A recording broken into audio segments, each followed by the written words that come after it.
जय हिंद साथियों। इस वीडियो में हम लोग साइंस के न्यूमेरिकल देखेंगे जो आरआरबी एग्जाम है, जिसके टेक्नीशियन, एएलपी, एनटीपीसी में आने की बिल्कुल चांस है।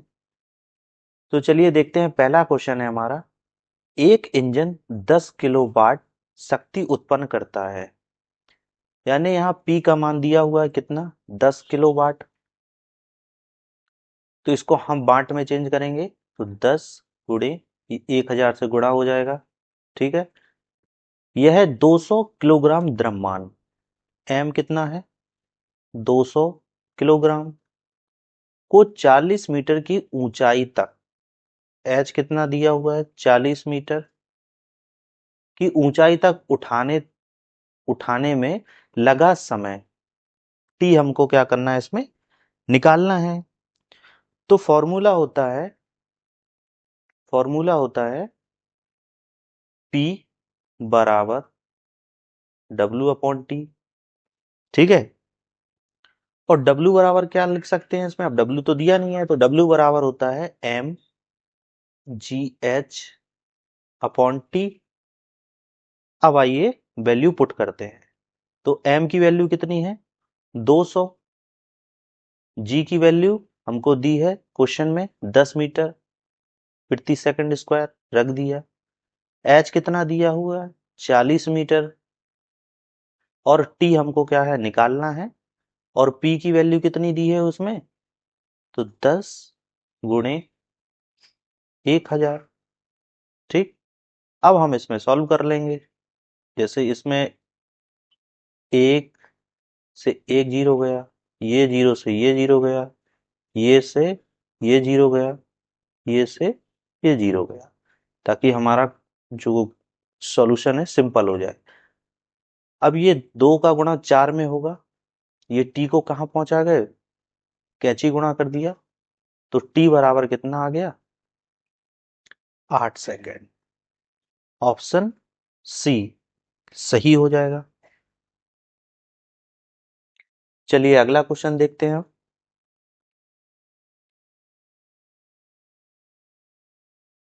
10 मीटर त्रिज्या वाले वृत्ताकार पथ पर नियत वेग से घूमती हुई वस्तु पर 1 न्यूटन का बल लगता है। इसमें आर कितना दिया है, 10 मीटर। ठीक है। एफ कितना दिया है, 1 न्यूटन का बल लगता है। तो उसकी गतिज ऊर्जा यानी के हमको निकालना है। ठीक। अब आप बताइए, जिसमें एफ हो, आर हो, के हो, कौन सा फॉर्मूला होता है। तो ये होता है एफ बराबर M V square upon R. ठीक है। ये सब होता है। ये हमने क्यों निकाला, ये एफ बराबर M V square upon R क्यों निकाला, क्योंकि यहां से हमको एम वी का मान आ जाएगा। ठीक है। और गतिज ऊर्जा इसमें पूछा है, के बराबर 1/2 एम वी स्क्वायर गतिज ऊर्जा होती है। तो इसलिए हमने ये एफ बराबर M V square upon R रखा है, क्योंकि यहां से हम जो गतिज ऊर्जा का फॉर्मूला है उसमें एम वी स्क्वायर का वैल्यू हम यहाँ से निकालेंगे। एफ कितना दिया है उसमें, अब हम इसमें पुट करेंगे। एफ बराबर M V square upon R में एफ दिया है 1 न्यूटन।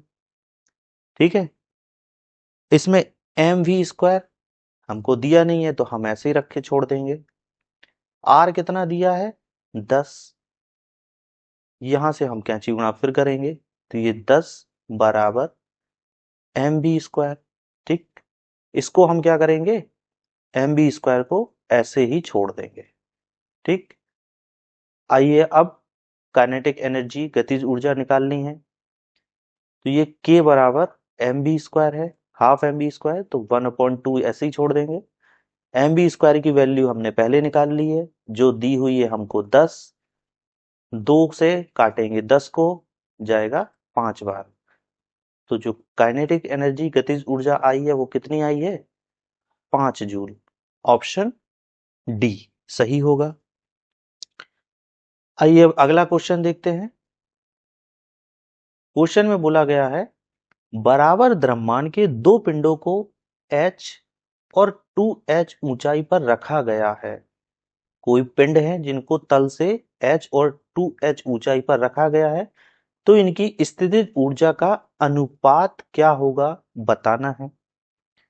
स्थितिज ऊर्जा का अनुपात बताना है, फॉर्मूला होता है P बराबर एम जी एच। तो ये पहले पिंड का स्थितिज ऊर्जा हो गई, ठीक। दूसरे पिंड की देखेंगे, सेम होगी स्थितिज ऊर्जा, बस ये अलग कर लिया, ठीक है। अब चलिए अनुपात बनाना है, तो हम क्या करेंगे, इसी में अनुपात हमने ये बटे लगा दिया, अनुपात निकालेंगे। तो बराबर द्रव्यमान के मतलब दो जो पिंड हैं जिनका द्रव्यमान क्या है, m1 बराबर m2, ये कर सकते हैं, ठीक है। तो हमने मान लिया m द्रव्यमान के हैं जिनका m1 का मान भी m है और m2 का मान भी m है, तो हम इसमें रखेंगे। तो ये होगा m1 का मान m, और g तो सबके लिए समान होता है, ये रख दिया। और पहले वाले के लिए h कितना है, h क्वेश्चन में बोला है, अपॉन m2 क्या है, बराबर m, सेम यही होगा। g बिल्कुल सबके लिए समान होता है। और दूसरे पिंड की जो ऊंचाई है वो कितनी है, 2h। अब ये देखिए m से ये m गया, ठीक है, g से g गया, और ये h से h गया, बचा क्या, 1/2। तो अगर इसको अनुपात में लिखेंगे तो क्या आ जाएगा आंसर, 1:2। ऑप्शन सी सही होगा, 1:2। अगला क्वेश्चन है, 40 न्यूटन का बल किसी वस्तु पर 20 मिनट तक कार्य करता है, जिसके कारण वस्तु में बल की दिशा में 30 डिग्री पर 20 मीटर विस्थापन होता है, तो कार्य करने की दर क्या होगी, ये निकालना है। F कितना दिया है, 40 न्यूटन, 20 मिनट तक कार्य हो रहा है, मतलब T कितना दिया है, 20 मिनट, ठीक है, 20 मिनट। और जब इसको सेकंड में बनाएंगे तो क्या करेंगे, 20 को 60 से गुणा कर देंगे तो ये सेकंड बन जाएगा। थीटा कितना दिया है, 30 डिग्री, और विस्थापन डी कितना दिया है, 20 मीटर। तो कार्य करने की दर निकालनी है, मतलब शक्ति हमको क्या करनी है, निकालनी है, ठीक। तो P बराबर क्या होता है फॉर्मूला, W/T, ठीक।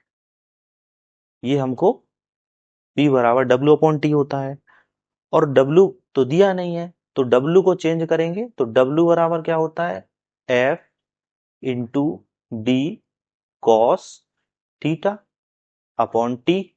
इतना समझ में आ रहा होगा। अब चलिए वैल्यू जो दी हुई है वो रखते हैं।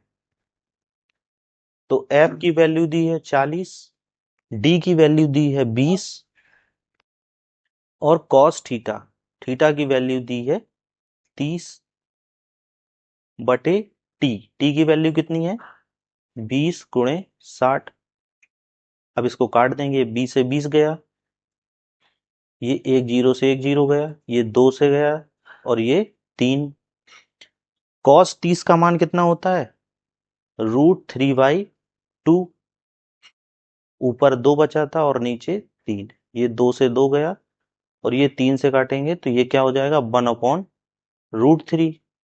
और 1/√3 की वैल्यू कितनी होती है, 1/1.732। और जब इसको सॉल्व करेंगे तो आंसर होगा 0.577 वाट, ऑप्शन बी। चलिए इस क्वेश्चन में पूछा गया है, एक व्यक्ति जिसका भार कितना दिया हुआ है, 60 kg, 15 kg की कोई वस्तु है, 3 मिनट में 10 मीटर ऊंचाई की इमारत पर ले गया, उसकी दक्षता होगी। तो दक्षता का फॉर्मूला होता है प्राप्त कार्य बटे कुल कार्य, ठीक है। ये कुल कार्य, और कार्य होता है W बराबर क्या होता है, mgh अपॉन ये कुल कुल बोला है इसीलिए ये कैपिटल मान लेंगे। ये m की स्मॉल m की वैल्यू दी हुई है इसमें 15 और ये GH और ये टोटल कैपिटल M की वैल्यू क्या हो जाएगी 60 प्लस 15 G और H। अब दक्षता बोली है इसीलिए 100 से ये क्या हो जाएगा गुणा। चलिए अब काट देंगे, ये H से H गया, G से ये G गया, ऊपर क्या हो गया 15 बटे ये 75। ये 15 से काटेंगे कितनी बार जाएगा 5 बार, और ये 5 से 20 बार जाएगा। तो दक्षता कितनी आ गई 20%, ऑप्शन सी।